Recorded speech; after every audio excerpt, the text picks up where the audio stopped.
शासन को हमने क्या बोला कि कई तरीके से डिवाइड कर सकते हैं। शासन को बहुत तरीके से जो है विभाजित किया जा सकता है, जिसमें से कि एक बार मैं थोड़ा सा अपने नोट्स उठा लूँ तो इसमें मैंने लिख रखा है, यहाँ से आपको बताना आसान हो जाएगा।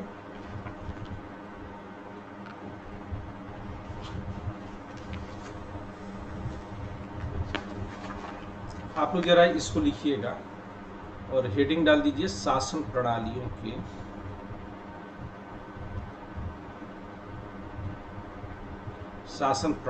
के विभिन्न रूप।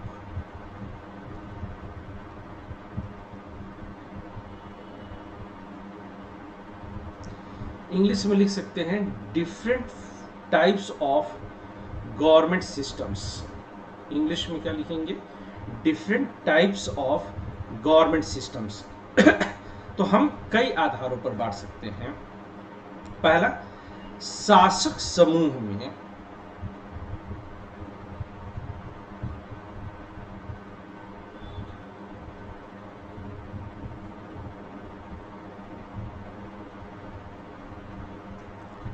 शामिल, या ये ऐसे बन नहीं पाएगा, तो इसको थोड़ा और बेहतर जो है सेम चीज लिखेंगे, लेकिन ये स्क्रीन पे शो नहीं हो रहा है सर।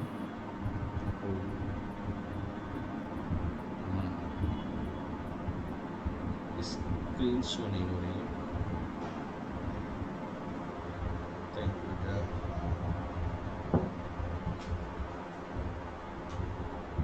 तो ये रोक देते हैं और एंटायर स्क्रीन ही कर देते हैं, ये ज़्यादा बढ़िया रहेगा, लोचा नहीं रहेगा।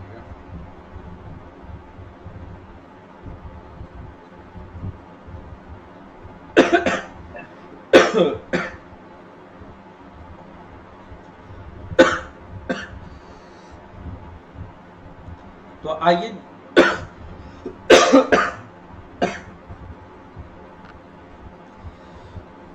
अब शो कर रहा है? Yes sir. Yes sir, show हो रहा है। हमारा टॉपिक क्या है आज का? शासन प्रणालियों के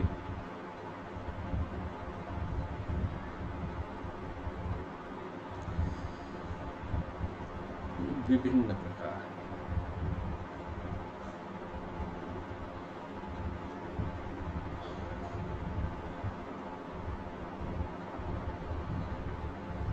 different types of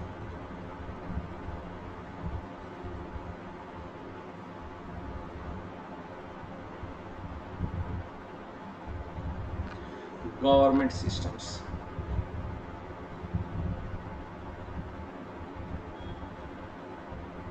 government systems. अगर इसकी शुरुआत हम देखें तो हम कई तरीके से बांट सकते हैं। पहला किस आधार पर बांट सकते हैं कि शासक समूह में शामिल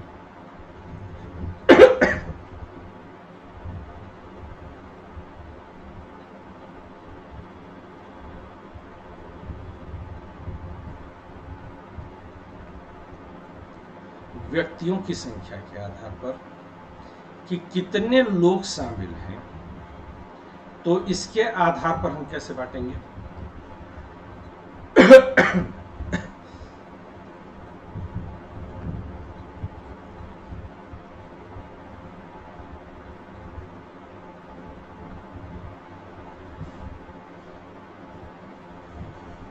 व्यक्तियों की संख्या के आधार पर।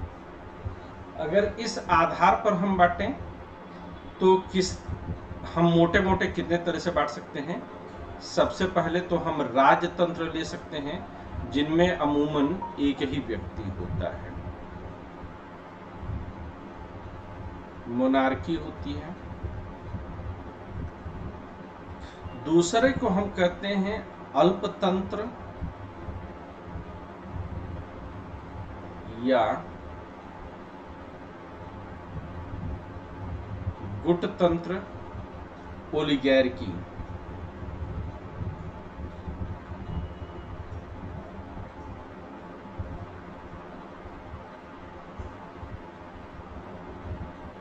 तीसरा लोकतंत्र,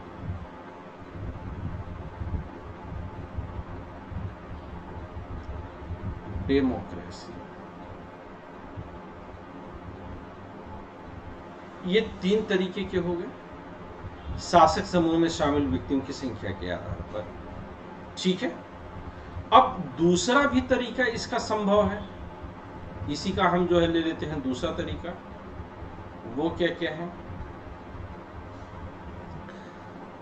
ये दूसरा तरीका है, सेकंड तरीका, शासन की वैधता के स्रोत के आधार पर, शासन की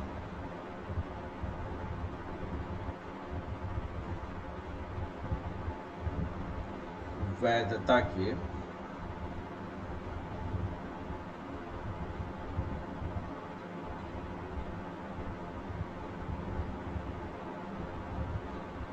स्रोत के आधार पर। ये दूसरा तरीका हम यहां पर ले सकते हैं। इसके आधार पर, अच्छा एक मिनट, मुझे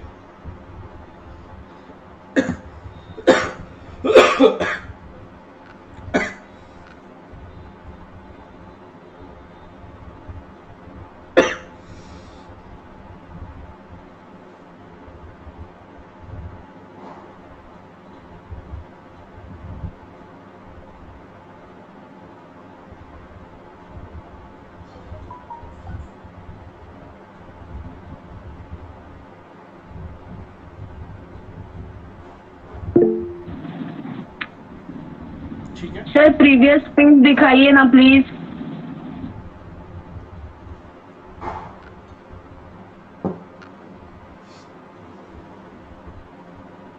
दिख रहा है?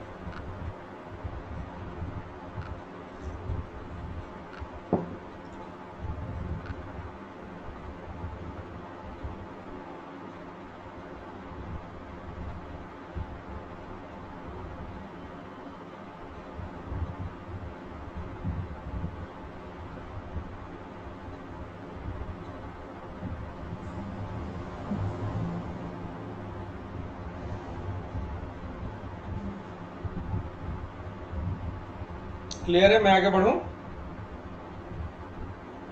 यस सर, हो गया। ठीक ठीक ठीक ठीक, डन डन डन।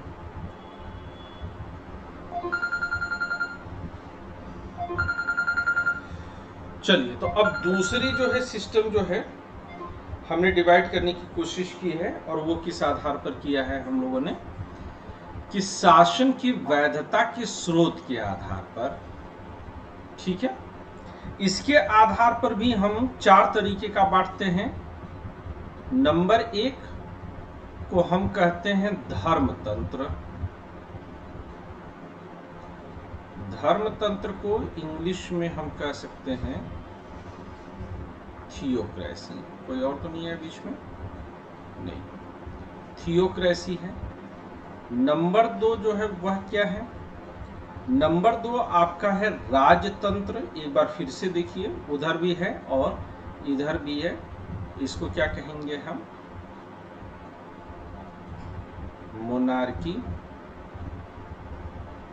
ये मैं थोड़ा एनसीईआरटी के दायरे के बाहर इसलिए जा रहा हूं क्योंकि ये चीजें कहीं पर आपको पढ़ने को मिलेंगी नहीं, और एग्जामिनेशन के लिहाज से ये बहुत जरूरी होता है।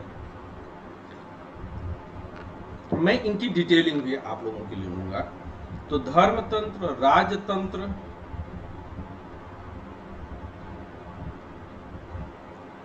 कुलीन तंत्र।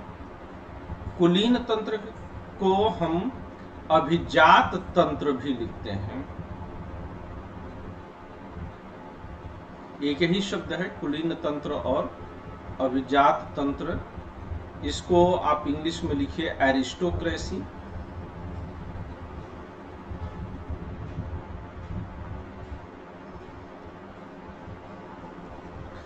और चौथा है इसमें, एक बार फिर से, लोकतंत्र या फिर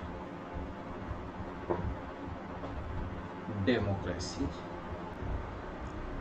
ठीक है। तो यहां पर मैंने डिवीजन किस आधार पर लिया?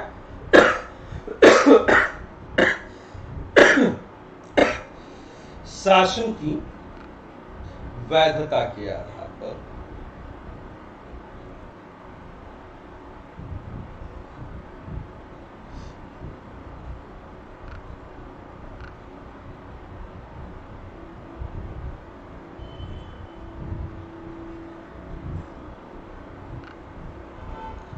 फिर तीसरा भी ग्राउंड ले लें। आगे बढ़ जाऊं, आप लोगों ने देख लिया हो तो। तीसरा यस सर। हाँ, तीसरा जो मैं लूंगा वह ग्राउंड लूंगा शासन प्रणाली के संविधान सम्मत होने पर। शासन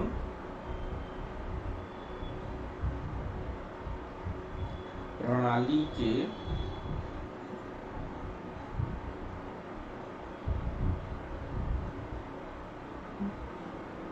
संविधान सम्मत होने पर।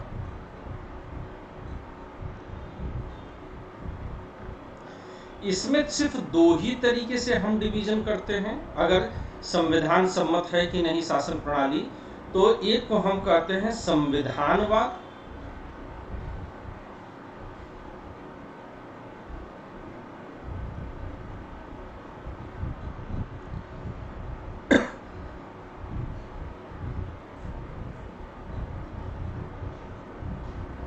कॉन्स्टिट्यूशनलिज्म,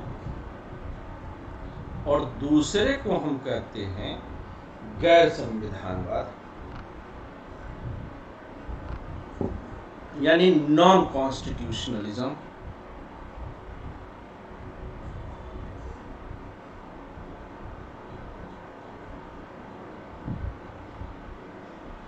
गैर संविधानवाद।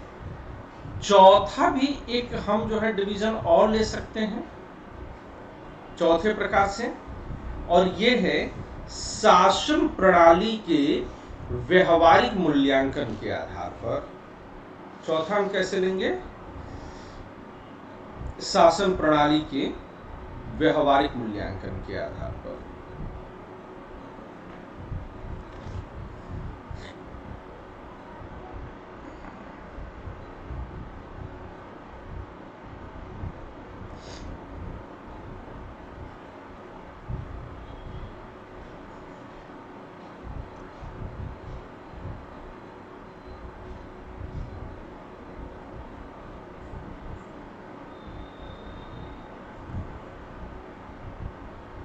ये सिद्धांततः क्या जो है शासन प्रणाली है और वर्तमान में चल कैसा रहा है, तो दोनों के बीच के अंतर को जो है समझने की कोशिश करेंगे।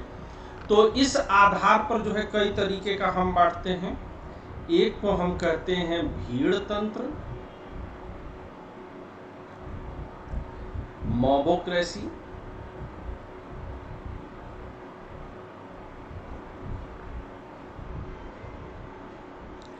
दूसरे को हम कहते हैं धनतंत्र,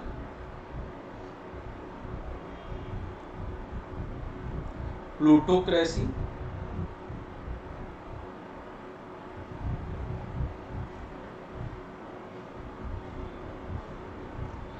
तीसरे को कहते हैं औसत तंत्र,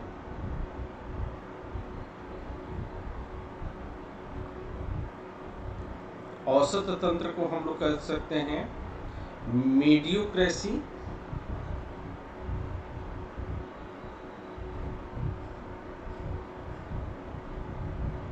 मीडियोक्रेसी। फिर हम लोग ले सकते हैं निरंकुश तंत्र, भी शब्द हम ले सकते हैं।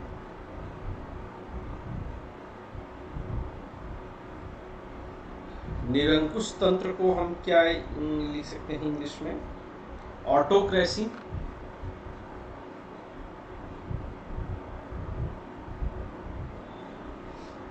ये ऑटोक्रेसी शब्द हम लेंगे। और फिर अगला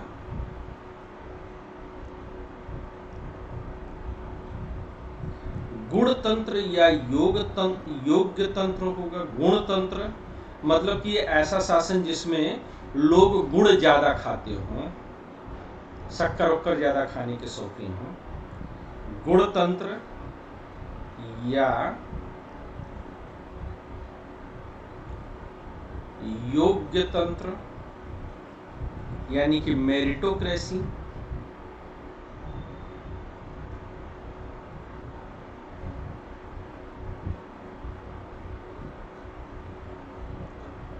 छठवां वृद्ध तंत्र।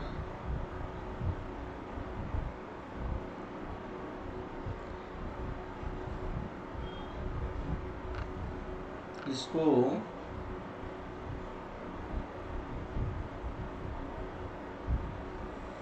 हम लोग लिख सकते हैं, वृद्ध तंत्र को इंग्लिश में क्या लिखा जा सकता है, कोई मुझे बताएगा जरा देख करके।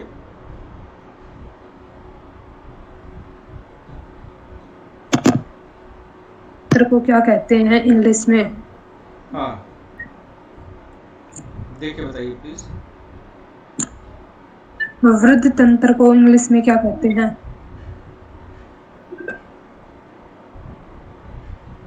जेरेंटोक्रेसी। ठीक है, तो ये जो है 6 प्रकार से इस तरह से जो है बंटवारा कर दिया। क्लियर है?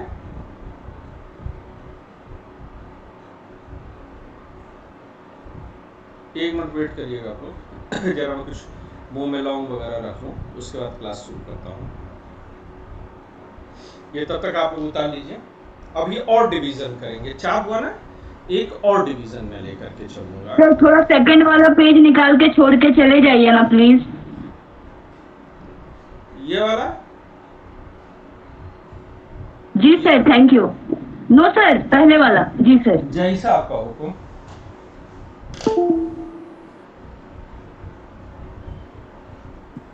गर्म पानी पीने के बाद रखिएगा सर।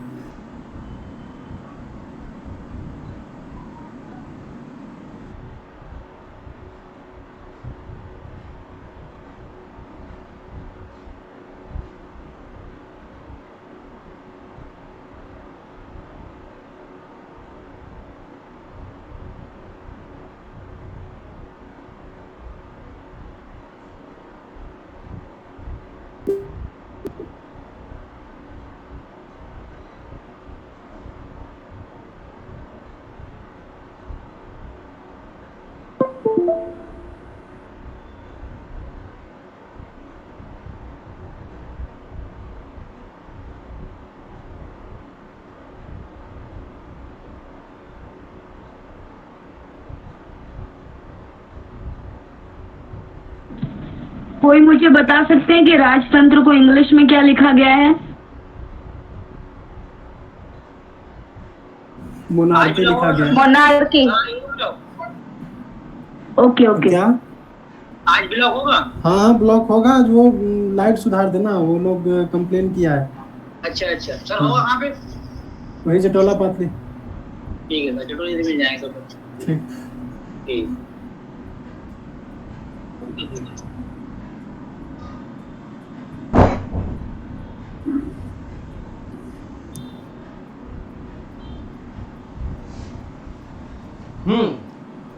तुम्हारी सलाह मैंने मान लिया, लेकिन तुम्हारी सलाह मानने में दिक्कत थी।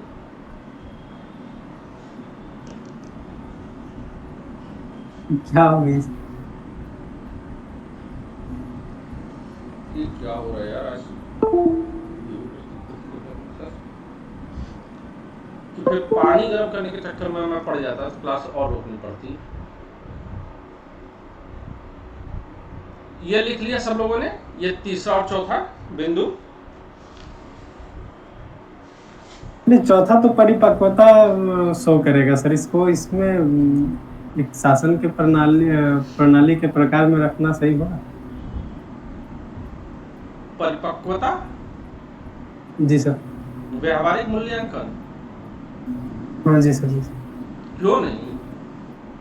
एकदम कच्चा खिलाड़ी हो कि इधर से आलू डालूंगा और उधर से सोना निकले टाइप का नेता आ जाए, तो वो भी तो राष्ट्र के लिए नुकसानदेह होता है। मान लीजिए कोई नेता आ जाए, काल्पनिक रूप से लेंगे हम लोग, तो काल्पनिक बातें ही करते हैं, जी सर। किसी के प्रति कटाक्ष नहीं होगा। मान लीजिए कोई नेता है और आपसे कहना शुरू करे कि मित्रों, मैं ऐसी मशीन लगाऊंगा कि इधर से आलू डालिए और उधर से सोना निकले। अब पता चला कि पूरे देश का बंटाधार कर दिया।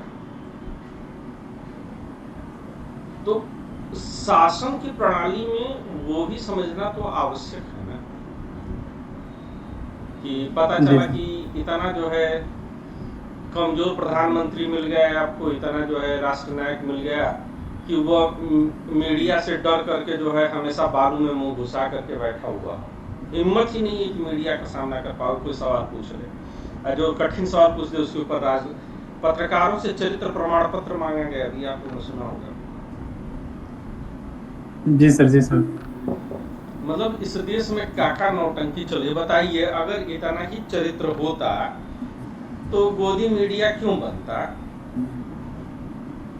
वो क्लास में बैठ करके आईएएस की तैयारी न कर लिया होता, आशीष सर की क्लास में बैठ कर। तो शासन को समझना तो होगा ना कि किस तरह के लोग शासन चला रहे हैं, परिपक्व हैं कि नहीं परिपक्व हैं, इधर से आलू डालेंगे उधर से सोना निकाल देंगे। जी सर। तो ये भी जरूरी है। एक और अंतर करेंगे, और वो क्या करेंगे? वो करेंगे केंद्र और प्रांतों के संबंधों के आधार पर। ठीक है, केंद्र और प्रांतों के संबंधों के आधार पर। अगला ले लेता हूं, पांचवा होगा ना ये। जी सर, 5वां।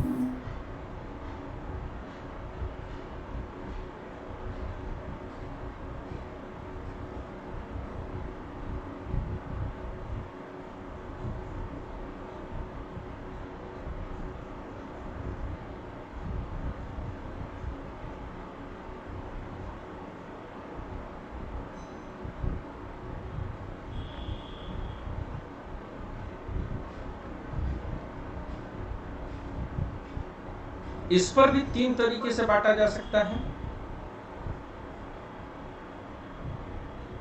पहले को मैं लिखूंगा, ये शब्द मेरा दिया हुआ है, सह परिसंघात्मक। अलग अलग जगहों पर इसके लिए अलग अलग नाम मिलेंगे। आप लोग यहां पर सिर्फ इंग्लिश नाम पर कंसंट्रेट करेगा। हिंदी नाम तो जो है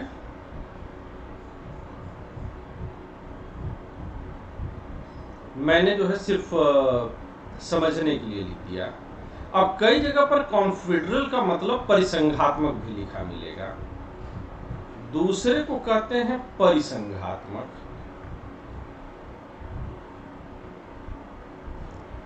या संघात्मक भी बोलते हैं।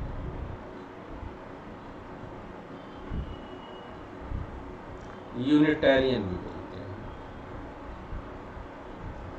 और तीसरे को बोलते हैं एकात्मक प्रणाली।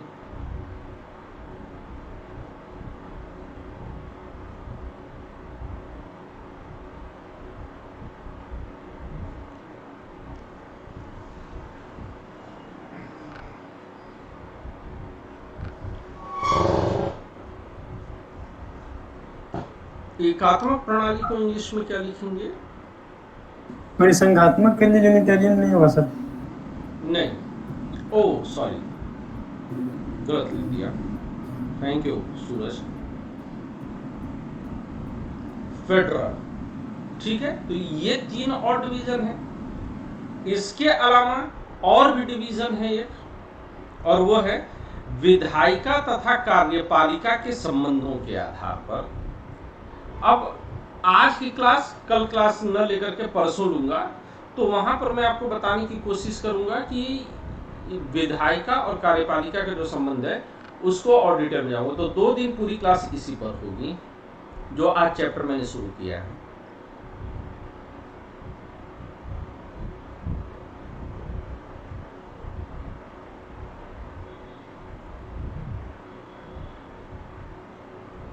ये 6 है,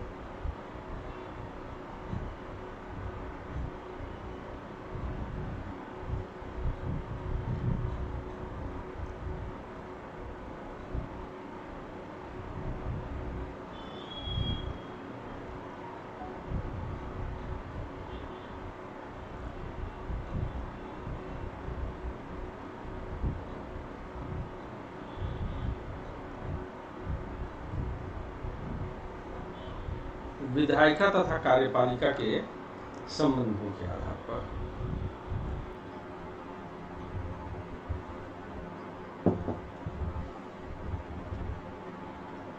इसके आधार पर दो तरीके का होता है। एक को कहते हैं हम अध्यक्षात्मक, ये बहुत प्रैक्टिकल क्लास होगी, आप लोग इसको जो है कायदे से समझ लीजिएगा।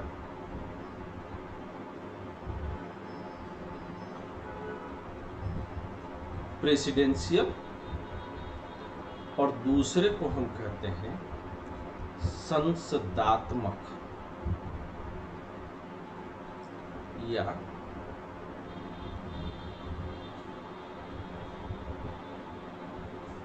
पार्लियामेंट्री। तो इस तरह से ये हम डिवाइड करके चलते हैं, ठीक है। अध्यक्षात्मक और संसदात्मक, ये सब लिख लिया। अब एक एक करके इन सब पर हम लोग गौर फरमाते हैं कि ये क्या क्या होते हैं। तो आइए इसकी शुरुआत करते हैं हम लोग आज, यहीं से समझने की कोशिश करते हैं। और सबसे पहले शासन के विभिन्न प्रकारों में हम जो समझने की कोशिश करेंगे, ये देखिए पूरा झंडा वगैरह लहरा रहा है, तो मतलब कि मैं देशभक्त टीचर हूं और मुझे इस साल का नोबेल पुरस्कार मिलना चाहिए। हालांकि इस साल के नोबेल पुरस्कार अगर देखिए तो शांति के नोबेल पुरस्कारों पर आप लोग की कोई टिप्पणी है क्या? सर इतना सुना है, 2 भारतीयों को मिलता है। भारतीयों? हाँ यस, 2 भारतीय है तो नहीं, ये कि की संस्था को मार इसको मार, क्या उल्टा सीधा बोल रहा है? नहीं सर, 2 भारतीयों को नोबेल पुरस्कार मिलने वाला है, वो सुना है। मोहम्मद जुबैर जो घोषणा भी हो गई गया था, मिला नहीं है। तुम तो अफवाह फैला, तुम आज तक चैनल क्यों नहीं ज्वाइन कर ले रहे हो परवेज? सर मैंने सुना इसलिए वो भी तो बेचारे सुने हुए थे कि 2000 रुपए की नोट में चिप होता है, तो उनको क्यों जो है नहीं मांगे गया? ऐसे चैनल पर नहीं सुना सर, जो जेन्युइन न्यूज आती है ना, वहां से मैंने वो सुना था, इसीलिए नहीं। तुम बहुत अधिक समय जो है इंटरनेट को दे रहे हो।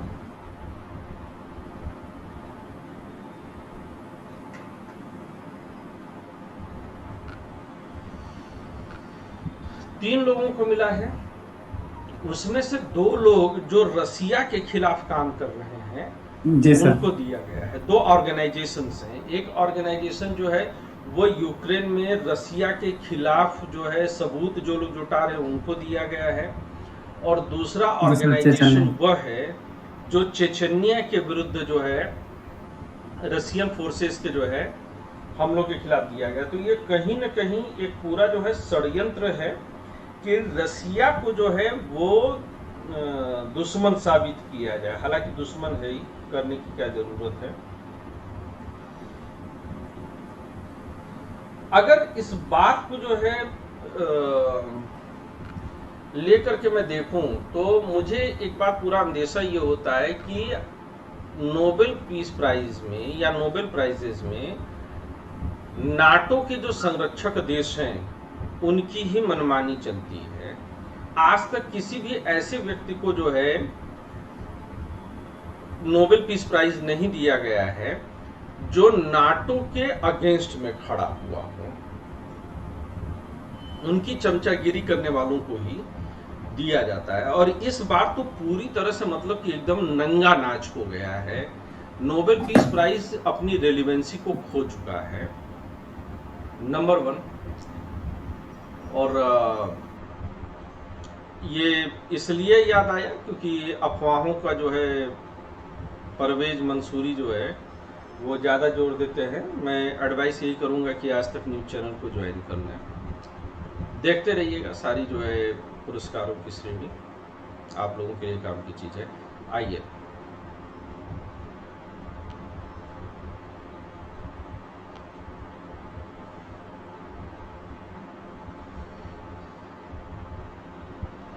तो यहां पर अगर देखें तो शासन के विभिन्न प्रकारों में सबसे पहले शक्ति विभाजन के आधार पर शासन के प्रकार जो मैंने गिनाए थे, एकात्मक, परिसंघात्मक और सपरिसंघात्मक। एनार्की को इसमें अभी हम लोग छोड़ देंगे, एनार्की को मैं शामिल नहीं करूंगा, ठीक है। एकात्मक कब होता है, बहुत गौर से समझिएगा यहां से, कि एक केंद्र सरकार कमजोर राज्यों को नियंत्रित करती है, यानी कि राज्यों के केंद्र। एकात्मक सरकार में क्या होता है कि केंद्र शासन सरकार जो होती है वह ऑल पावरफुल होती है, सर्वशक्तिमान होती है, और इसके बनिस्पत राज्यों के पास कोई ताकत नहीं होती है। सुबह केंद्र बोल सकता है राज्यों से कि जाओ तुम पूर्वांचल की सड़क बनवाओ, जाओ तुम बुंदेलखंड की सड़क बनवाओ, जाओ तुम वंदे मातरम चलवाओ, और शाम को पता चलता है कि जो बुंदेलखंड की सड़क बनवाई थी उसमें गड्ढा निकल गया, पूर्वांचल की जो सड़क बनाई थी उसमें सुरंग निकल गई, इतना बड़ा गड्ढा निकल गया। जो वंदे मातरम चलवाई थी पता चला कि भैंसों से टकरा करके टूट जा रही है। वस्तुतः मैं मतलब बड़ा आश्चर्यचकित हूं कि 70 सालों में पहली बार ऐसी सरकार हमारे सामने आई है।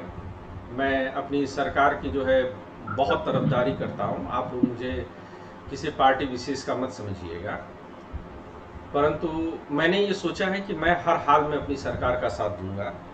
तो इस लिहाज से जब मैंने देखा तो मुझे लगा कि पहली बार ऐसी सरकार आई है जिसमें भैंसें इतनी मजबूत हो गई हैं कि ट्रेन तोड़ दें।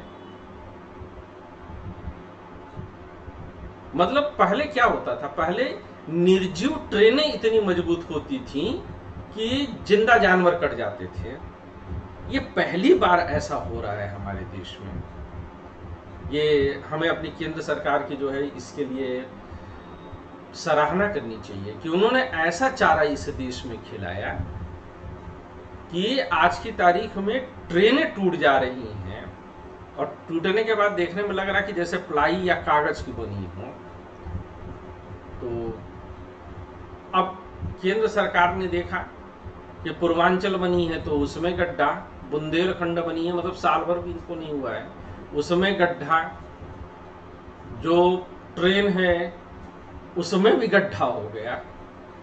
तो उन्होंने कहा कि नहीं, ये तो राज्य सरकार के बस की बात नहीं है, चलो हम उसकी जो है पावर छीन लेते हैं, और केंद्र सरकार उनको जो काम सौंपा था वो काम उनसे छीन लेता है। अब यहीं पर जरा आकलन करके बताइएगा कि क्या यह संभव है कि भारत में केंद्र सरकार राज्यों को कुछ काम दे और जब मन चाहे तब छीन ले? नहीं।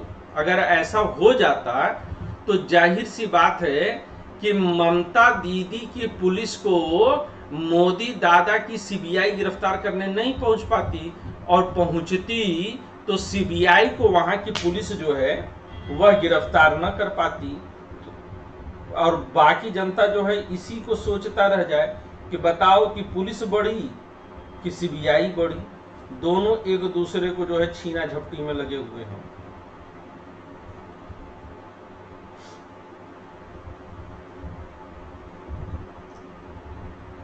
तो एक बड़ा जो है अगर स्टेटमेंट आप एकात्मक राज्य को लेकर के बनाना चाहें तो वो ये बना सकते हैं कि यहां पर केंद्र सरकार कमजोर राज्यों को नियंत्रित करती है, यानी कि राज्यों के पास अपनी कोई शक्ति नहीं होती है। यहां पर जो राज्य हैं उनको काउंटी भी बोला जाता है, प्रांत भी बोला जाता है। तो भारत में क्या होता है कि शक्तियां साझा की गई हैं। पुलिस राज्य के पास रहेगी तो सेना केंद्र के पास रहेगी, रोडवेज जो है राज्य के पास रहेगी तो हवाई जहाज और पानी का जहाज वह केंद्र के पास रहेगा। तो शक्तियां बांट दी गई हैं, लेकिन अगर प्योर एकात्मक या unitarian form of the government होगा, तो in the unitarian form of the government powers are not distributed between the centre and state. It is clearly center who is all powerful. It is up to the center. If they are willing, they can share power, or it can share the power with the states or the counties or the provinces. जैसा कि इसका उदाहरण अगर एकात्मक का लीजिए तो चीन है, यूनाइटेड किंगडम है. हालांकि यूनाइटेड किंगडम में जो है स्कॉटलैंड को शक्तियां दी गई हैं. इस चित्र के माध्यम से भी खींच सकते हैं. तो ये जो एरो बने हुए हैं ये शक्तियां हैं. तो शक्तियां केंद्र देता है राज्यों को, और राज्यों को वो जब चाहे तब बनाए और राज्यों को वह जब चाहे तब मिटा दे. इसको ऐसे भी समझिएगा कि मान लिया कि यह जो है आपका क्या है, सेंट्रल गवर्नमेंट है, और सेंट्रल गवर्नमेंट पावर दे रहा है. किसको दे रहा है? आप ऐसे ऐसे समझिएगा कि ऐसे ऐसे स्टेट्स हैं, ये ऐसे ऐसे स्टेट्स हैं, ये ऐसे ऐसे स्टेट्स हैं.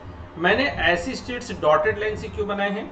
मतलब कि इनकी सीमाएं, एकात्मक में क्या होता है कि केंद्र सरकार जब चाहे राज्यों का अस्तित्व मिटा सकती है.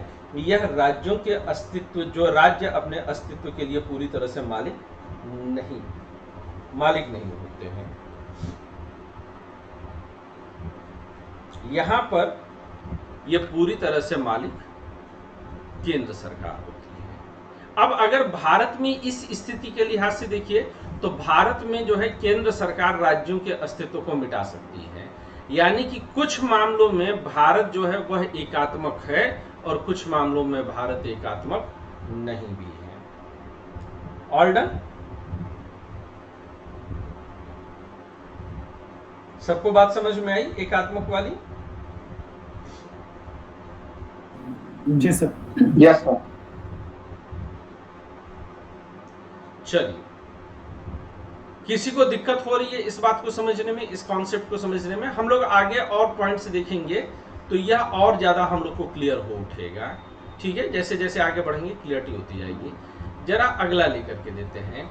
ये कॉन्फेडरेशन है. कॉन्फेडरेशन में क्या होता है कि ठीक जो एकात्मक का था उसका उल्टा था. यानी कि यहाँ जो राज्य हैं यह अपनी मर्जी से केंद्रीय सरकार की स्थापना करते हैं, और ये जब चाहें तो केंद्र सरकार से अपनी ताकत को वापस छीन लेंगे. अगर पुराने वाले तस्वीर के हिसाब से देखें तो यह ऐसा है, ये स्टेट है, ये स्टेट है, ये स्टेट है, और यहां से पावर निकल करके एक केंद्रीय सरकार के पास जाती है. लेकिन केंद्रीय सरकार कैसी है? इसमें केंद्रीय सरकार कमजोर हो जाती है, सेंट्रल गवर्नमेंट इसमें कमजोर हो जाती है. जैसे कि पूर्व सोवियत संघ रूस का जो है आप उदाहरण ले सकते हैं.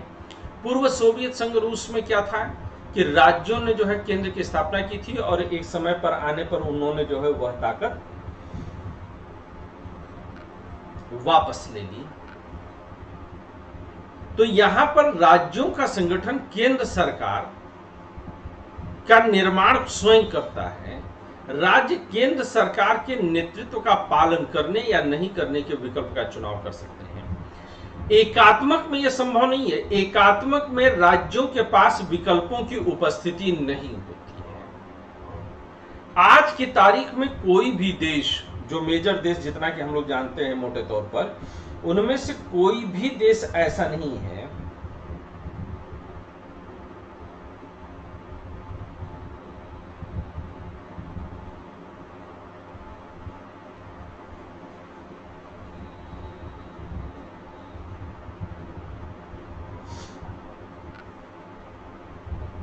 कोई भी ऐसा मेजर देश हम नहीं मान सकते हैं जो कि आज की तारीख में पूरी तरह से हम कह सकते हो कि वह कॉन्फेडरेशन है. लेकिन जो अंतरराष्ट्रीय संगठन होते हैं, चाहे वह यूनाइटेड नेशंस हो, चाहे वह कॉमनवेल्थ हो, चाहे वह सार्क हो, इन सब का जो प्रारूप है वह कॉन्फेडरेशन जैसा ही है, जहां पर अलग अलग यूनिट्स मिलकर के एक बड़े संगठन का निर्माण कर देते हैं.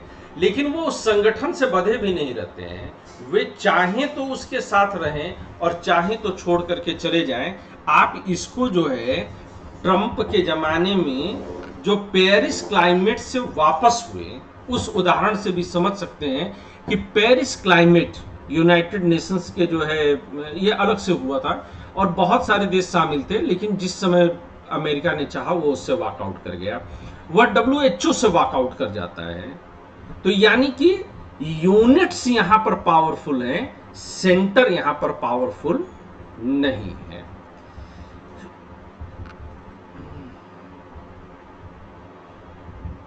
स्विट्जरलैंड का संविधान यहां पर विशेष रूप से जो है बताने वाली चीज है। कारण क्या है कि स्विट्जरलैंड का जो संविधान है वहां पर स्विट्जरलैंड को लिखा गया है स्विस फेडरेशन। स्विट्जरलैंड को क्या लिखा गया है? Swiss federation. तो स्विस फेडरेशन के नाते, सॉरी स्विस कॉन्फेडरेशन इसका नाम है, लेकिन कॉन्फेडरेशन होने के बावजूद भी प्रैक्टिकल में ये मतलब केवल लिखा है कॉन्फेडरेशन, लेकिन स्विट्जरलैंड है कैसा? स्विट्जरलैंड फेडरेशन है, लिखा हुआ कॉन्फेडरेशन है लेकिन कॉन्फेडरेशन नहीं है। ये भी क्लियर होगा। आइए जरा तीसरा देख लेते हैं। तीसरा जो है वह परिसंघात्मक है। परिसंघात्मक कहे जाने का मतलब क्या है कि शक्तियां यहां पर डिवाइडेड होती हैं, यानी कि कुछ शक्तियां केंद्र के पास रहेंगी और कुछ शक्तियां राज्य के पास रहेंगी, और स्वयं के विधायिकाओं के माध्यम से ये अपने अपने काम करते हैं। यानी कि केंद्र की अलग विधायिका रहेगी, राज्य की अलग विधायिका रहेगी, केंद्र की अलग कार्यपालिका रहेगी, राज्य की, और कोई एक दूसरे को तोड़ नहीं सकता। अगर इसका स्वरूप जो है मैं ऐसे बनाऊं तो ये ऐसे होता है, ये सेंटर होता है और ये इससे निकलने वाले स्टेट होते हैं, यानी कोई किसी की सीमा को तोड़ नहीं सकता है। सबकी सीमाएं देखिए यहां पर पूरी तरह से चाक चौबंद है। उदाहरण के लिए आप यहां पर लेंगे तो यूएसए लेंगे, ऑस्ट्रेलिया ले लेंगे, आप जर्मनी ले लीजिए, तो ये सब ऐसे हैं कि जहां पर ये दोनों संविधान द्वारा दोनों की शक्तियां अलग अलग तय कर दी गई हैं। तो फिर से अगर देखें तो परिसंघात्मक कहने का मतलब क्या है? सॉरी पीछे से चलते हैं। एकात्मक, केंद्र बहुत ज्यादा मजबूत है और राज्यों के पास कोई शक्तियां नहीं है। सह परिसंघात्मक कॉन्फेडरेशन में क्या है कि राज्य बहुत मजबूत है और केंद्र उनके मुकाबले कुछ भी नहीं है। लेकिन परिसंघात्मक दोनों के बीच की अवस्था, यानी कि कुछ ताकत केंद्र के पास रहेगी और कुछ ताकत राज्य के पास रहेगी। अब भारत की स्थिति कैसी है? तो भारत में कुछ लक्षण एकात्मक के हैं तो कुछ लक्षण परिसंघात्मक के हैं, कुछ यूनिटेरियन है तो कुछ फेडरेशन जैसा है, दोनों के बीच की स्थिति है। अब अगला जो है, ये तीनों समझ में आ गए आप लोगों के अच्छे से?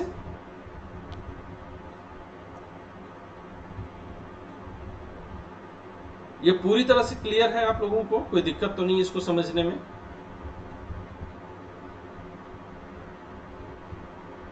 एनीवन, किसी को दिक्कत हो तो प्लीज बताएं, तभी मैं आगे बढ़ पाऊंगा ना। No sir. सबको एक एक लाइन क्लियर हो गया? इसके पहले कि मैं अराजकता पर जाऊं, अनुज आपका वो जो प्रश्न था एक किस चीज से रिलेटेड था? वो बॉडीगार्ड वाले से, पर्सन जो बॉडीगार्ड होते हैं, तो उसमें आपकी बात बिल्कुल सही थी कि ये ऐसी ही स्थिति है कि केवल 3 ही जो है जातियों से चुने गए हैं, और मैंने उसको पूरा पढ़ा। इसको लेकर के सुप्रीम कोर्ट में याचिका भी दायर है, जैसा कि आपने बताया था, उसका अभी कोई जो है जजमेंट नहीं आया हुआ है। पर अगर व्यक्तिगत तौर पर अनुज मेरी राय पूछिए तो ये पूरी तरह से गलत है और संविधान के मूलभूत ढांचे के विरुद्ध है। आज की तारीख में ये कहना, ये अंग्रेजों के जमाने की परंपरा है, जैसे कि पुराने समय में होता था कि कुछ विशेष जातियों को माना जाता था। आज की तारीख में इस तरह की अवधारणाएं पूरी तरह से अवांछनीय है, नहीं होनी चाहिए। जी अनुज। ये सर इसीलिए तो सर मैं बताया था कि ऐसा हो रहा है, ये पूरी तरह से गलत है। हालांकि सेंट्रल गवर्नमेंट बार बार कह रहा है कि ये बहुत कम पैमाने पर होता है, केवल जो है ये एक तरह से जो है औपचारिकता बस होती है, लेकिन फिर भी स्टेट शामिल है।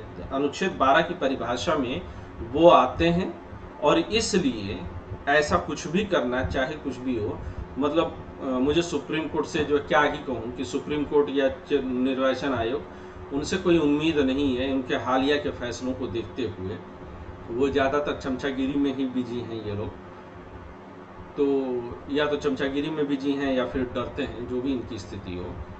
लेकिन ये पूरी तरह से असंवैधानिक है और भारतीय संविधान के मूलभूत ढांचे के विरुद्ध है।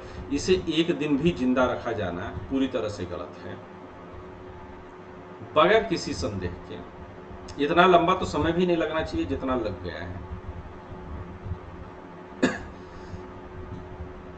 तो प्रथम दृष्टया सर ही मैंने गलत है। क्या बोला?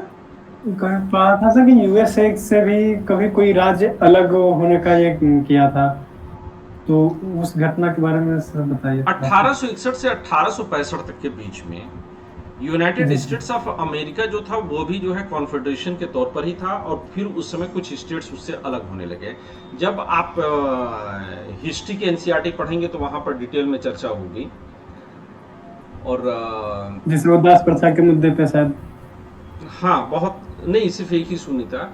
और बाद में यूनाइटेड स्टेट्स ऑफ अमेरिका को इंटैक्ट रखने के लिए वहां पर गृह युद्ध का सामना हुआ, जिसमें हजारों लोगों की जान भी गई थी। बाद में वहां के संविधान में संशोधन करके ये पॉइंट जोड़ा गया कि कोई भी इससे अलग नहीं हो सकता है, तो कॉन्फेडरेशन से उसे फेडरेशन के रूप में बदल दिया गया। ठीक है सर। अनु, कुछ कहना चाह रही हैं? नहीं, अनु ऐसे ही।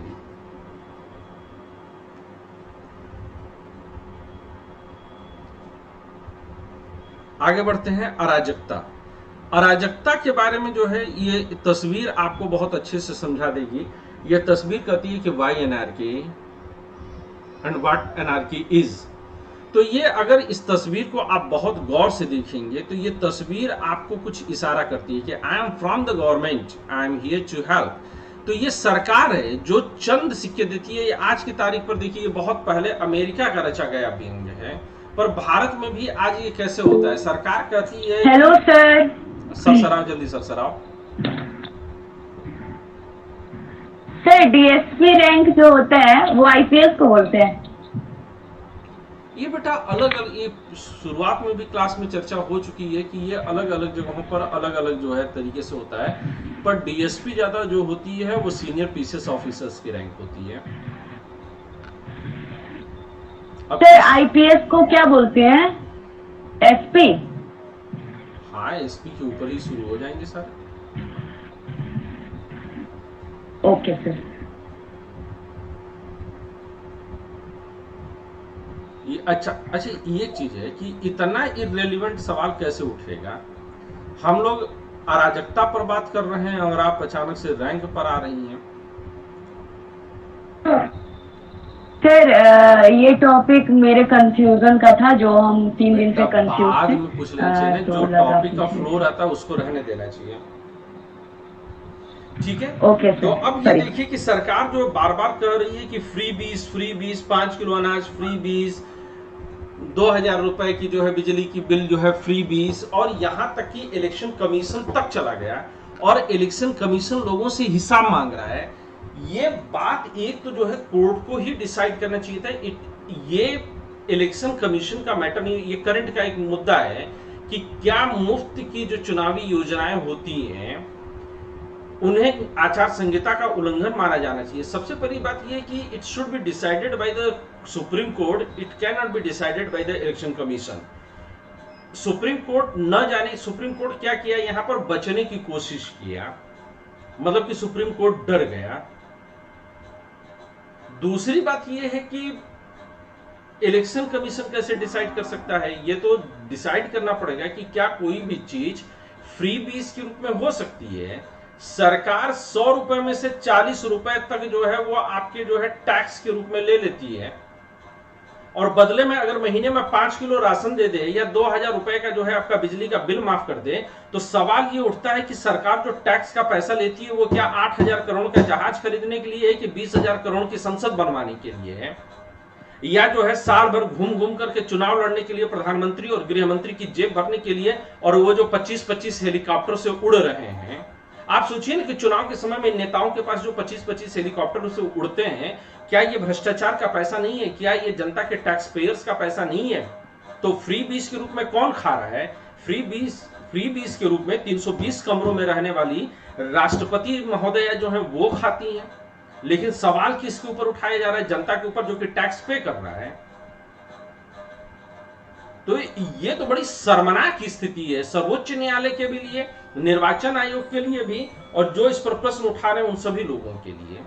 लेकिन ये तस्वीर अमेरिका में बनाई गई काफी समय पहले, और सरकार कैसे मुफ्त के नाम पर जो है आपको धोखा देती है कि यहां पर देखिए तो ये कह रही है, इनकी जेब से पैसा निकाल रही है साथ से, और यहां पर चंद सिक्के दे करके कह रही है कि मैं सरकार हूं और तुम्हारी हेल्प करूंगा, तुम्हारी सहायता करूंगा। ये पूरी तरह से बेवकूफाना बात है। एक थ्योरी के तौर पर मैं आप लोगों को बताऊं, अगर एक सिद्धांत के तौर पर जो है मैं आप लोगों को समझाने की कोशिश करूं, तो मुझे आप लोगों को यह बताना चाहिए कि जब भी किसी देश में समस्या होती है और वहां पर एक सरकार या सत्ता परिवर्तन की लड़ाई लड़ी जाती है, आप उसे चाहे तो आजादी की लड़ाई भी कह सकते हैं, तो उसमें लड़ाई लड़ता कौन है? लड़ाई लड़ता है मुख्य रूप से मध्यम वर्ग या निम्न मध्यम वर्ग, वह लड़ने के लिए आगे बढ़ता है। जब निम्न मध्यम वर्ग लड़ाई के लिए आगे बढ़ता है तो और वो लड़ाई किसके खिलाफ लड़ रहा होगा? निम्न मध्यम वर्ग, जिसमें बाद में मध्यम वर्ग भी आ जाता है, कुछ नीचे तबके से और कुछ ऊपर के तबके से, सब लोग आ जाते हैं। और वो लड़ाई लड़ रहा होता है सेना के विरुद्ध, वह लड़ाई लड़ रहा होता है प्रशासन के विरुद्ध, वह लड़ाई लड़ रहा होता है सत्ता के विरुद्ध, सरकार के विरुद्ध लड़ाई लड़ रहा होता है। वह लड़ाई उस समय उद्योगपतियों के खिलाफ भी लड़ रहा होता है। पूरा इतिहास उठा करके खंगाल करके देख लीजिए कि जितने आंदोलन हुए उस आंदोलन के मूल में ये है। लेकिन जब लड़ाई एकदम पक जाती है, जनता इनिशिएट करती है लड़ाई को, और लेकिन जब लड़ाई एकदम पक जाती है, एकदम खाने के लिए तैयार है, तो टपकता है ऊपर से एक नेता, टप राजनेता, जो कि गांधी की तरह महात्मा नहीं, राजनेता। और वो फिर क्या करता है कि वो कहता है जनता से कि मैं आपके साथ हूं, और वह जनता मैं आपके साथ हूं इस वादे के साथ आगे बढ़ता है और सत्ता के केंद्र में आ जाता है, लड़ाई का नेतृत्व ले लेता है। फिर सत्ता परिवर्तन होती है और परिवर्तन में वह मालिक होता है। और फिर वह किसका साथ देता है? इसी जनता के विरुद्ध वह उद्योगपतियों का साथ देता है, इसी जनता के विरुद्ध वह जो है अमीरों का साथ देता है, इसी जनता के विरुद्ध वह सेना का साथ देता है, इसी जनता के विरुद्ध वह प्रशासनिक अधिकारियों का साथ देता है, इसी जनता के विरुद्ध वह सरकार का साथ देता है। तो यह नेता जो है यही फ्री बीज के रूप में उपलब्ध होता है। हनन अगर किसी का करना है तो इसी का कर देना चाहिए।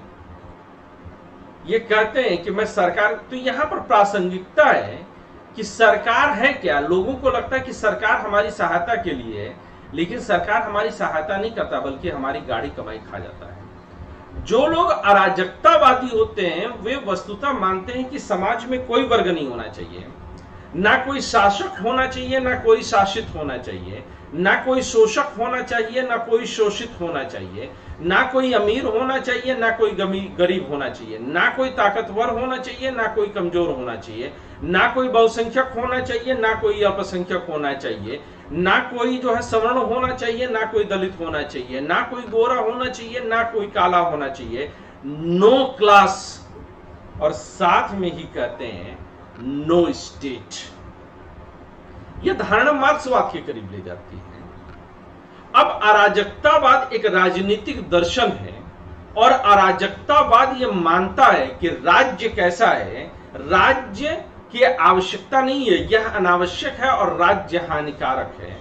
तो ऐसी सभी राजनीतिक विचारधाराएं जिसमें राज्य को अनावश्यक माना गया है, अवांछनीय माना गया है, उसको अराजकतावाद कहते हैं।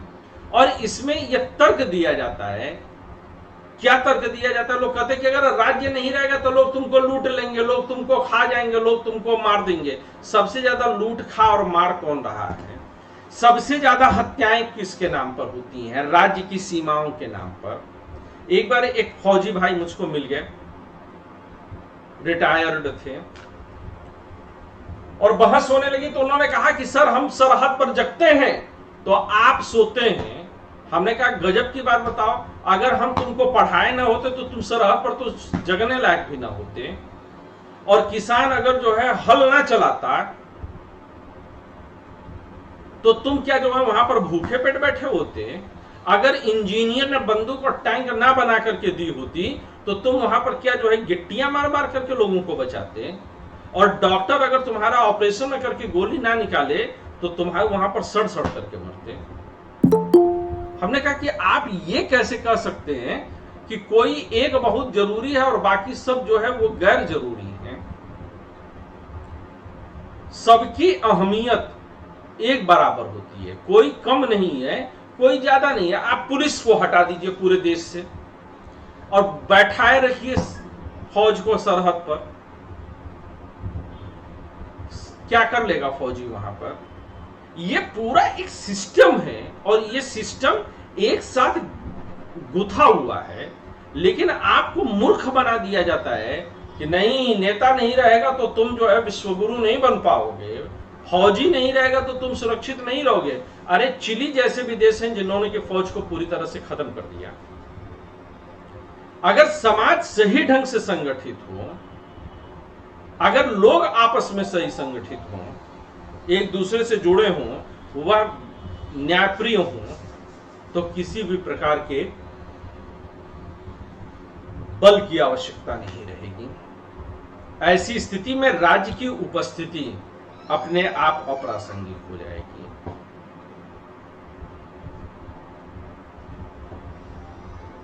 अब महात्मा गांधी को एक बार फिर से कोट करना होगा। महात्मा गांधी ये कहते हैं कि राज्य नहीं होना चाहिए, लेकिन अराजकता भी दो तरीके की होती है अगर मेरी मानिए तो। एक सकारात्मक अराजकता है, एक नकारात्मक अराजकता है।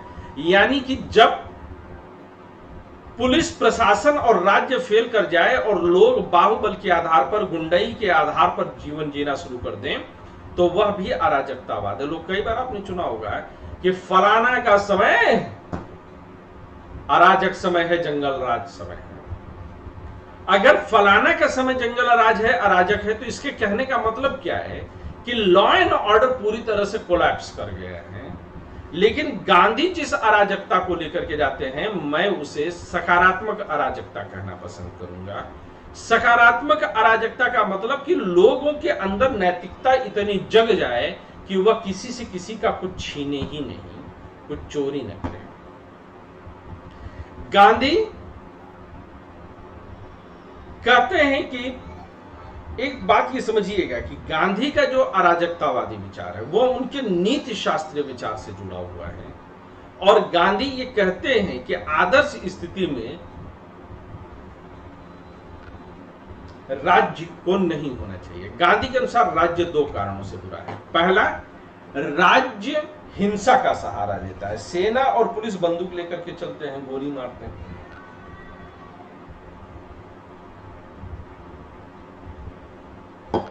तो इसका मतलब कि राज्य अहिंसा के आदर्श के विपरीत है। राज्य अनिवार्य रूप से ऐसे कानून बनाता है जो सभी को एक ढांचे में, एक तरीके से ट्रीट करते हैं, लेकिन हर मनुष्य का अपना अलग स्तर है, अलग वैयक्तिक सोच है। तो इस मामले में व्यक्तियों की आत्मिक स्वतंत्रता बाधित होती है। अराजकता की स्थिति तक पहुंचने के लिए गांधी मार्क्स के रास्ते पर नहीं जाते। मार्क्स भी अराजक होना चाहते हैं, no state no class Marx चाहते हैं, लेकिन वो हिंसा के दम पर चाहते हैं। और वहीं पर पीटर क्रोपाटकिन, इनका नाम लीजिए, तो ये भी राज्य के साथ साथ धर्म का भी निषेध कर देते हैं। और वो कहते हैं, गांधी कहते हैं कि नहीं, धर्म को मत मिटाओ। राजनीति, आप लोगों ने सुना होगा कि राजनीति में धर्म को नहीं लाना चाहिए। गांधी कहते हैं कि धर्म में राजनीति मत लाइए, परंतु राजनीति का धर्म होना चाहिए, धर्म की राजनीति नहीं होनी चाहिए। अगर आप गांधी के शब्दों को लिखना चाहें तो गांधी धर्म और राजनीति को कैसे जोड़ते हैं? गांधी कहते हैं कि राजनीति का धर्म होना चाहिए,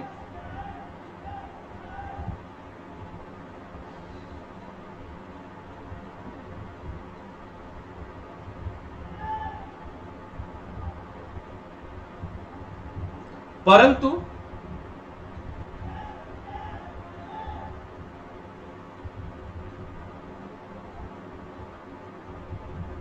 धर्म की राजनीति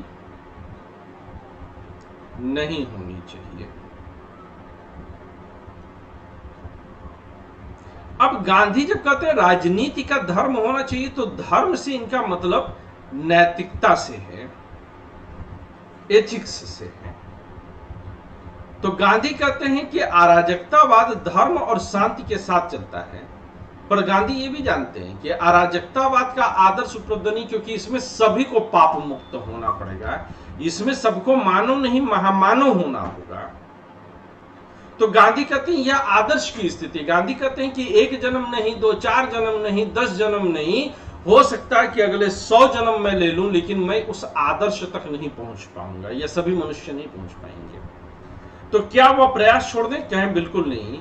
व्यवहार तभी तक सबके जीने लायक रहेगा जब तक कि वह आदर्शों का पीछा करे। इसलिए राज्य आज की तारीख में गांधी कहते हैं आप स्वीकार करिए, लेकिन अराजकता का आदर्श बना करके रखिए, उस तरफ आप चलते रहिए। और यही कारण है कि मार्क्स ये कहते हैं कि इतने समय में अराजकता आ जाएगी, नो स्टेट नो क्लास आ जाएगा, लेकिन गांधी कहते हैं कि राम राज्य यानी कि अराजकतावाद आएगा जरूर, पर कब और कैसे इसका दावा गांधी नहीं करते। और देखिए मार्क्स ने दावा किया, मार्क्स को सत्ता भी मिल गई, मार्क्स के जो है बाद वाले भी उस पद पर चले, लेकिन आज भी नो स्टेट नो क्लास पर वो नहीं पहुंच पाए हैं। तो कहीं न कहीं गांधी व्यवहारिक ज्यादा थे मार्क्स के मुकाबले, और गांधी समझते थे कि आदर्श की बात करना आसान है, आदर्श तक पहुंच पाना बहुत मुश्किल है। ठीक है, अराजकतावाद सबकी समझ में आ गया? किसी को दिक्कत?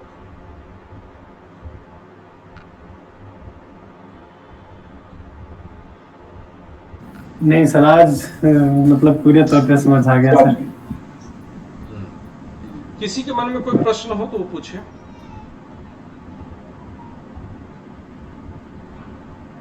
अगर किसी को कोई डाउट हो तो डाउट्स पहले क्लियर कर लेनी चाहिए।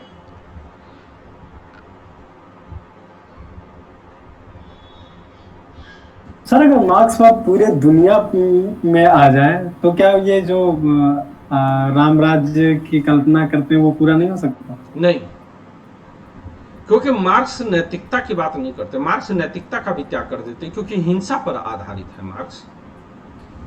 राम राज्य का मतलब ये नहीं है कि जैसे कि राम राज्य बीजेपी लाने की कोशिश कर रही है। गांधी के राम राज्य का मतलब नैतिकता, गांधी के राम राज्य नैतिकता पर होना चाहिए।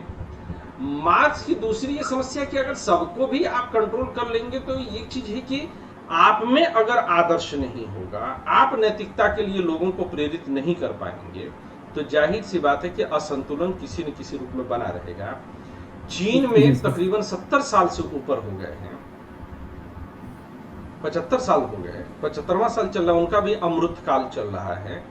अमृत काल होता है, लेकिन जो लोग नहीं हिंदी जानते हैं वो इसको अमृत काल बोलते हैं। मैं तो शुरू में कंफ्यूज रहता था कि अमरूद वगैरह तो नहीं इनके काल में आने वाला है।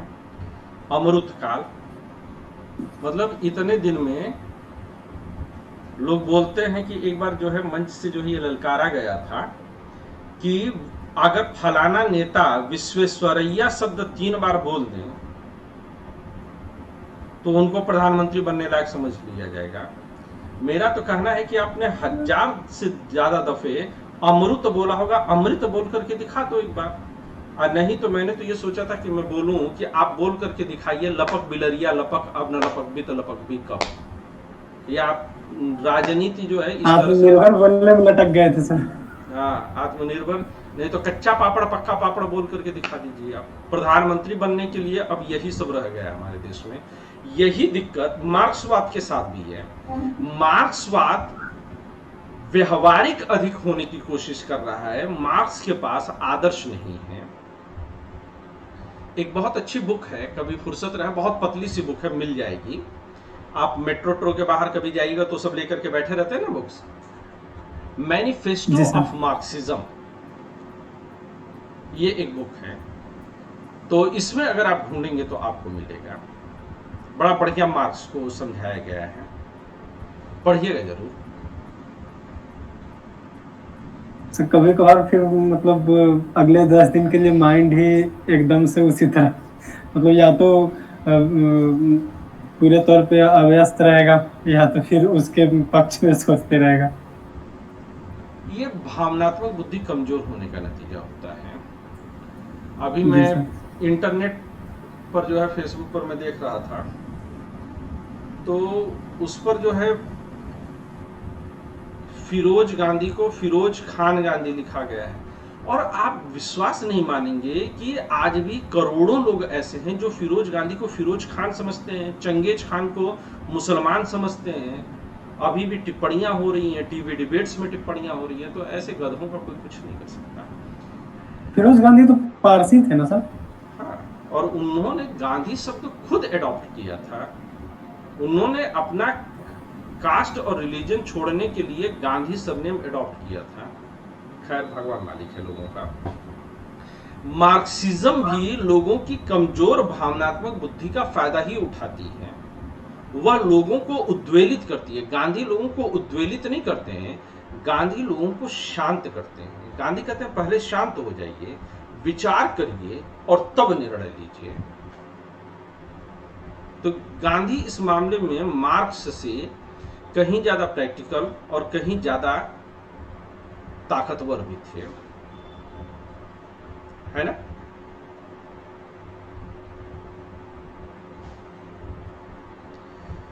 तो ये आज के सारे पॉइंट्स क्लियर हो गए आप लोगों को।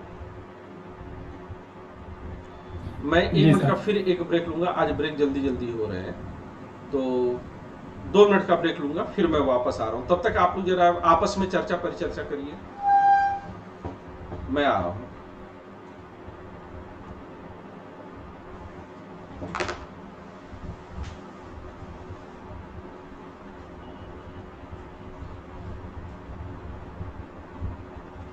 मार्क्सिज्म को लेके आप लोग का क्या राय है?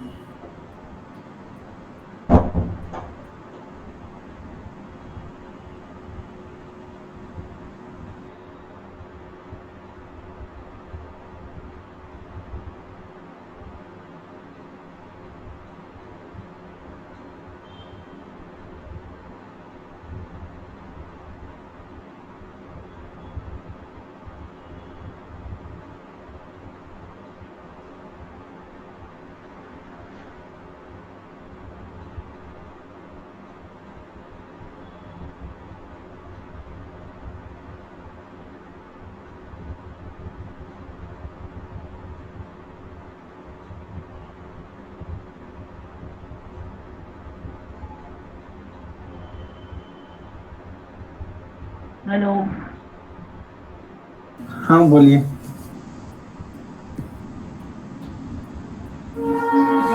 तो ये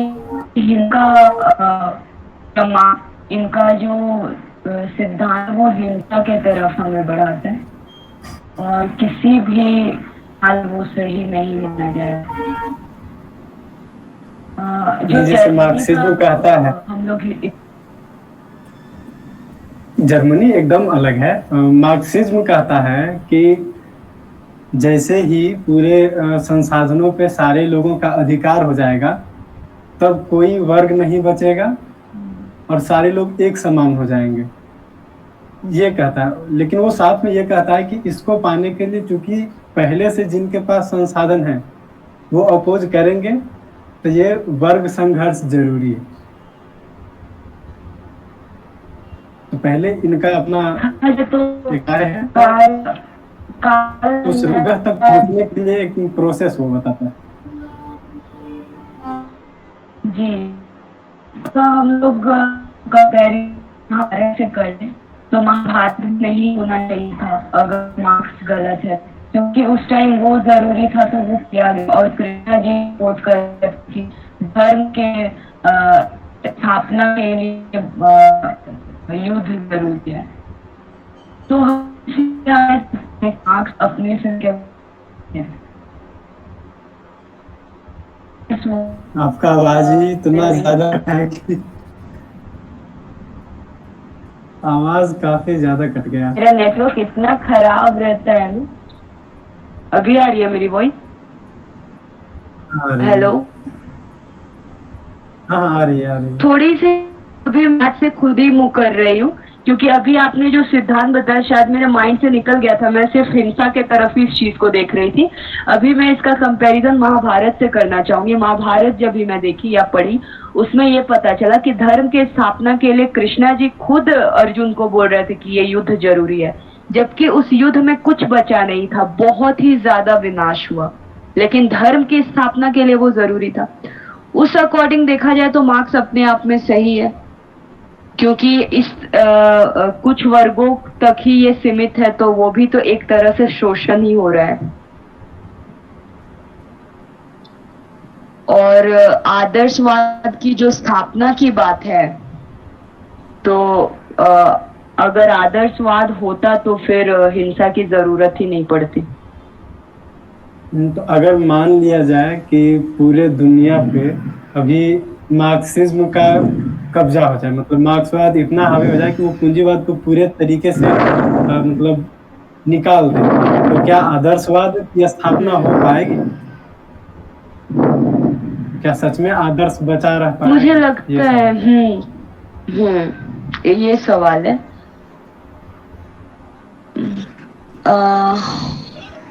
हेलो, अगर ऐसा है हाँ, कि कृष्ण हाँ। के करने से महाभारत हुआ है और महाभारत के बाद कुछ बचा ही नहीं, तो फिर युद्ध का फायदा ही क्या है? जब किसी को कोई फायदा ही नहीं होगा, जो खुद भी नुकसान, अपना भी नुकसान करते हैं और दूसरों का भी नुकसान करते हैं, तो उसका तो उस युद्ध से तो कोई फायदा होने वाला है ही नहीं देश में। या तो जो हिंसा होती है उससे कोई फायदा होता ही नहीं है देश में। आज रूस यूक्रेन पर अगर कब्जा कर भी लेता है, उसको तबाह करने के बाद, तो उसको क्या मिलेगा? एक जमीन का टुकड़ा ओनली, न कि वहां के जो खुशहाल जिंदगी है वो नहीं मिल पाएगी।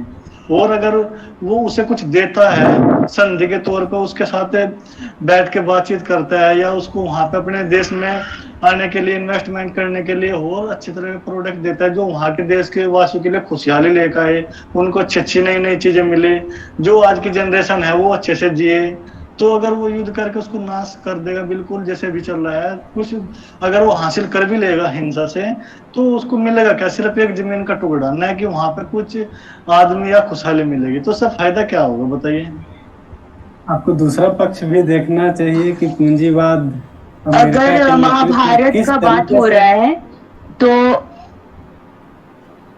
अगर महाभारत का बात हो रहा है, यहाँ पे जो इनका फर्स्ट लाइन था वो महाभारत था, ठीक है? तो मैं आपको एक्सप्लेन कर दूं कि महाभारत में महाभारत ना हो उसके बचाने के पक्ष में बहुत प्रयास किए गए, लेकिन वो इतना ज्यादा उनमें घमंड था, वो जो दुशासन थे, या फिर मुझे याद नहीं आ रहा उनके बड़े भाई का नाम, वो इतना ज्यादा मतलब दुर्योधन, बिल्कुल इतने घमंड में थे और इतने ज्यादा ही मतलब उनका सोच का जो क्या अर्जुन को घमंड नहीं था? क्वालिटी है वो घट चुका था। अर्जुन को भी तो अपने ऊपर फुल घमंड था। अर्जुन अपने फुल घमंड था, लेकिन वो कभी ये तो नहीं बोले ना कि सब कुछ, बिल्कुल वो अपने क्वालिटी को समझते थे, वो किसी का शोषण या फिर किसी से छीनना नहीं कुछ भी चाहते थे। वो उनके पक्ष में भगवान इसलिए थे क्योंकि वो किसी से कुछ छीनना नहीं थे। थे। दुशासन या दुर्योधन को घमंड इस बात का था कि मैं तुम्हें एक सुई बराबर भी नहीं दूंगा जमीन का टुकड़ा। तो वो गलत था, वो शोषण था। अर्जुन को घमंड था अपने कर्म पे, अपने उनकी जो क्वालिटी थी, उन्होंने जो अर्जित साथ दिया था तो पहले उस पे उनको घमंड था। भारत में शुरुआत में किसने जो नियम थे वो किसने तोड़े हैं? तोड़े तो पांडवों ने है स्टार्टिंग से नियम। सबसे पहले जो उसका लड़का था, कर्ण का लड़का था, उसको उन्होंने वर्षा से उसको मारा उन्होंने धोखे से, जबकि वो बस ऐसा उसका सिर्फ इतना दोष था कि वो अपोजिट का साथ दे रहा था। कर्ण को इसलिए मारा गया, कर्ण से इसलिए हर चीज का हरण किया गया कि वो सिर्फ अपने दोस्त का साथ देते नहीं, अपोजिट में खड़ा था। चाहे कर्ण सही था या गलत था, लेकिन वो अपने दोस्त के साथ खड़ा, इसलिए उसके साथ अन्याय हुआ है। तो वो ये अन्याय अगर धर्म के पक्ष में देखा जाए, धर्म कैसा रहेगा? धर्म तो सभी के साथ होना चाहिए ना। धर्म होता है उसके लिए जो सबका साथ दे, न कि एक आदमी को। वो गलत के साथ खड़ा था। महाभारत इज ऑल अबाउट कि अगर आप गलत के साथ खड़े रहोगे तो आपका विनाश ही होगा। गलत के साथ खड़ा होना उसकी उसलिए खड़ा था क्योंकि सबसे शुरू में जो अगर किसी दुर्बल का साथ देने वाला, दुर्बल को अगर उसकी पहचान देने वाला कोई था तो उसका दोस्त दुर्योधन था। और उस टाइम पर अगर उसको माना जाता, उसको उनको माना जाता कर्ण को, हाँ, उसकी महानता जब रंगभूमि में कर्ण का इस पक्ष में कर्ण का इस पक्ष में उनकी बहुत ही प्रशंसा भी हुई है कि उन्होंने अपने दोस्ती यानी अपना धर्म निभाया। ये नहीं कि परिस्थिति अगर ये हो गया तो वो उनको भी पता था मैं गलत के साथ खड़ा हूँ, लेकिन वो उनका साथ नहीं छोड़े। वो तो उसने दोस्ती निभाई है क्योंकि उसने उसका साथ दिया जिसने उसका साथ रंगभूमि उस टाइम पे दिया था जब उसको देश का राजा बनाया गया। नहीं तो एक नीची जाति के यानी कि सूत पुत्र को वहां पर रंगभूमि अपना प्रदर्शन दिखाने के लिए ही नहीं वो योग्य ठहराया जा रहा था। तो अब अगर किसी को योग्य किया गया, उसको उसका अधिकार दिलाया किसी ने, तो उसके लिए तो वही धर्म है ना। हाँ, ये तो आप बिल्कुल सही कह रहे हो और वही उन्होंने किया भी। और दूसरी बात तो हम ये भी तो देख सकते हैं ना कि धर्म ये था कि वो अपने दोस्त का मरते टाइम तक साथ दे, चाहे वो गलत है चाहे वो सही है। अब राम ने भी यही बात कही थी कि बाप अगर दुराचारी भी हो तो भी पुत्र का कर्तव्य है कि उसका अंतिम समय तक उसका साथ दे। और वही कर्ण ने उस टाइम पर किया। वो त्रेता युग था, द्वापर युग था, सॉरी हाँ ये रामायण के टाइम पे शायद द्वापर युग था ना, और ये त्रेता युग था। रामायण तो त्रेता और जी, महाभारत में द्वापर। तो इतना एक पूरे एक युग का अंतर था, तब भी वो बात कर्ण ने उस टाइम पर सिद्ध करके दिखाई है। अब वो अपने दोस्त चाहे दुराचारी था, चाहे अत्याचारी था, चाहे कैसा भी था, उसने अपने दोस्त का साथ दिया अंतिम समय तक। लेकिन अन्याय उसी के भी साथ हुआ, क्योंकि अन्याय किसके साथ होता है? नहीं होता है सिर्फ दुर्बल के और नीची जाति के साथ, न कि ऊंची जाति के साथ। एकलव्य अच्छा था, पराक्रमी था, लेकिन एकलव्य का अंगूठा छीन लिया किस कारण? कि सिर्फ जो राजा का बेटा राजा हो और सर्वश्रेष्ठ रहे। बिल्कुल, इन सब की तो बिल्कुल ही तो उसका अंगूठा क्यों लिया गया? सर्वश्रेष्ठ था तो धनुधर वो बनता, अपनी काबिलियत पर बनता, न कि किसी का अंगूठा लेकर के या किसी को प्राण या किसी के जो गलत था कि उसके पक्ष में भी उसमें कहा गया है। अर्जुन ने खुद ही कहा था कि आपने ये काफी गलत किया, आपने उनका अंगूठा लिया। इसका तो विरोध खुद अर्जुन ने ही किया था ना उस टाइम पे कि आप ये गलत किए। लेकिन ये तो उस गुरु की सोच थी, गुरु वो उनकी गलती है। गुरु को पता था कि मेरा शिष्य कहाँ तक जा सकता है, लेकिन मेरा जो ये शिष्य है, जो एकलव्य है, ये इससे ऊपर है। और गुरु ने उसको उसी टाइम पर देख लेता जब उसने अपने ध्वनि शस्त्र से कुत्ते का मुंह को बंद कर दिया था, क्योंकि उस टाइम तक अर्जुन का एक भी बाण ध्वनि की तरफ नहीं चल सकता था। अर्जुन को शिक्षा ही नहीं थी उस टाइम पर। उसने वो शिक्षा ले ली थी कि वो ध्वनि की तरफ, ध्वनि वेदी बाण जो होता है उसको चलाना सीख लिया था उसने।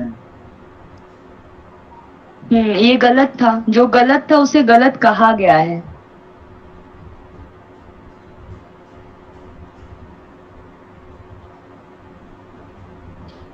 सर आ चुके हैं। नहीं, मैं बहुत देर से आ चुका हूँ, तो मुझे लगा सुन ही लूं। जी सर। पर एक बात कहूँ पूरे बहस में आप लोगों के, ये जो हमारा माइंड होता है ना, ये अपनी बातों को संतुष्ट करने के लिए हर तरह से तर्क गढ़ लेता है। ये इस दिमाग की विशेषता, और अपने तर्कों से यह स्वयं संतुष्ट होता है। कर्ण ने जो किया वो सही किया, गलत किया, चश्मा है। सही के चश्मे से देखेंगे तो सही नजर आएगा, गलत के चश्मे से देखेंगे तो गलत नजर आएगा। आप उसके सही के लिए 10 तर्क खोज सकते हैं और उसके गलत के लिए भी आप 10 तर्क खोज सकते हैं। सबसे अच्छी बात है कि क्या मेटाफिजिक्स के सवालों पर इस तरह से सही गलत का तर्क हो सकता है, और क्या रामायण और महाभारत जैसी कहानियों के शाब्दिक अर्थ निकाले जा सकते हैं, क्या उसके आधार पर उनके लिए कोई बहस की जा सकती है, क्या ये शाब्दिक अर्थ के लिए लिखे भी गए हैं, और अगर यही बहस करनी हो तो फिर सोचिए ना, किसी के 10 सिर रहे होंगे तो 10 सिर जो है जरूरी है कि वह मेरुदंड से जुड़े हों, लेकिन आज तक हमने कहीं पर भी नहीं पढ़ा कि 10 सिर जुड़े हों। उनमें से 1-2 सर काट भी दिए गए हैं, कोई सर काट करके अपना चढ़ा रहा है, जीवित रह रहा है। तो जब ऐसी व्याख्याएं आती हैं तब आप लोग कहने लगते हैं कि नहीं, सर का मतलब वो अपना लालच, अहंकार, वासना, फलाना ढमाका। तो या तो ऐसे शास्त्रों को आप संपूर्णता में समझिए, इसकी किसी एक कहानी को, किसी एक सिरे को पकड़ करके उसको संपूर्ण अंग मान लिया जाना, यह बहुत गलत है। धर्मशास्त्र, एक धर्मशास्त्र अकेले अपने आप में कुछ है भी नहीं, वह बहुत बड़े एक प्रयोजन का हिस्सा भर है। इस तरह की बहसें प्रायः किसी भी निष्कर्ष तक नहीं पहुंच सकती हैं। मुझसे अगर कहिए तो मैं कर्ण के सही होने के पीछे भी 10 तर्क दे दूं और गलत होने के पीछे भी 10 तर्क दे दूं, आप सब दे सकते हैं। हम पर यह निर्भर करता है कि हम क्या लेना चाहते हैं। पहले होता क्या है कि हम एक निष्कर्ष लेकर के बैठते हैं कि हमें इसको सही या इसको गलत साबित करना है, और फिर हम उस पर तर्क करते हैं, और उससे कोई विशेष प्रयोजन हमारा सिद्ध नहीं होता। लेकिन जब मैं गया यहाँ से तो मार्क्सवाद था, मार्क्सवाद महाभारत कब बन गया? वही तो सोच नहीं आया सर। मुझे लगा कि मैं लौट करके आऊंगा तो मार्क्स, मतलब मार्क्स के बारे में पता नहीं, तो महाभारत की स्टार्ट हुआ था है।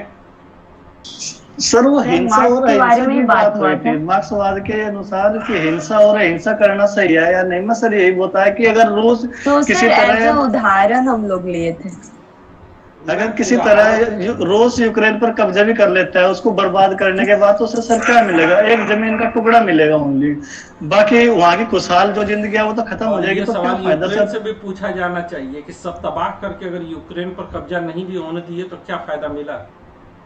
न जाने कितने जो है बच्चे माँ से बिछड़। हाँ सर, वही है ना सर, जो हिंसा हो रही है वो हिंसा तक कोई परिणाम, अगर हिंसा हो गया कुछ उचित नहीं है। गांधी नाटो में जाने की जिद नहीं करता सर, सिर्फ नाटो में जाने की जिद नहीं होती, उसको किसी से खतरा नहीं था, न तो रूस से खतरा था, न तो उसके बगल वाले दूसरे अन्य पड़ोसी से खतरा था। वो क्यों नाटो के साथ जाने को तैयार था? ये भी सवाल है।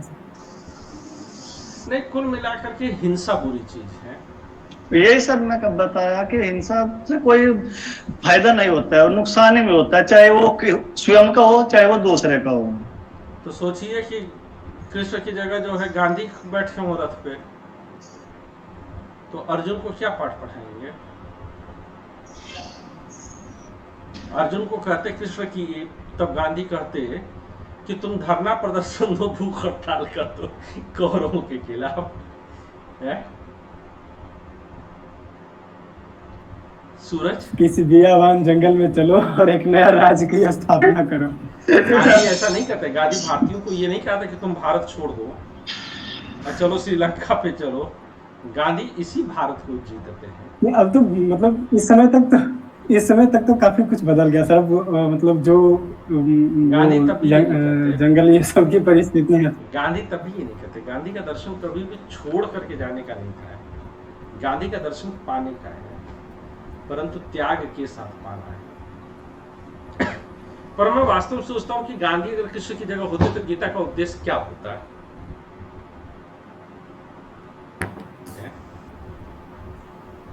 और सावरकर होते अगर कृष्ण की जगह, तो एक चीज तो तय है कि फिर घोड़ा नहीं होता, बुलबुल बांध करके जो है लड़ाई लड़ी गई होती। फिर सर उसमें सर कोर्ट में सर ये गीता की कसम नहीं खाई जाती, रैपट मार कर कि एक गाल करो दूसरे गाल आगे कर लो, ये कहा जा करता है। तो दूसरे गाल की कसम खिलवाते। जी सर ऐसे होता। सावरकर को वहाँ कैसे फिट कर पाएंगे सर? थोड़ा सा एक सवाल है सर।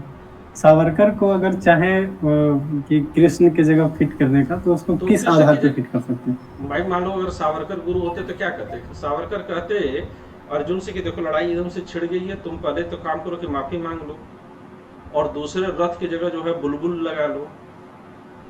हम कैरेक्टर सोच सकते हैं ना, उनका हो जाता है। और दुर्योधन से कहते कि तुम कुछ पेंशन मांग दो अर्जुन पांडवों की, ऐसा भी कुछ नहीं होता। हम लोग छोड़ दें इस बात को और ज्यादा। जी सर ये बुलबुल वाला समझ में आया। पहले कुछ सुना था बुलबुल वाला, अभी का करंट से, कि सावरकर कुछ कविता में किसी ने लिखा है कि सावरकर बुलबुल के ऊपर बैठ के जेल से आजाद हुए थे, ऐसा कुछ माइंड में आ रहा ट्राई करो एक बार इसको परवेश।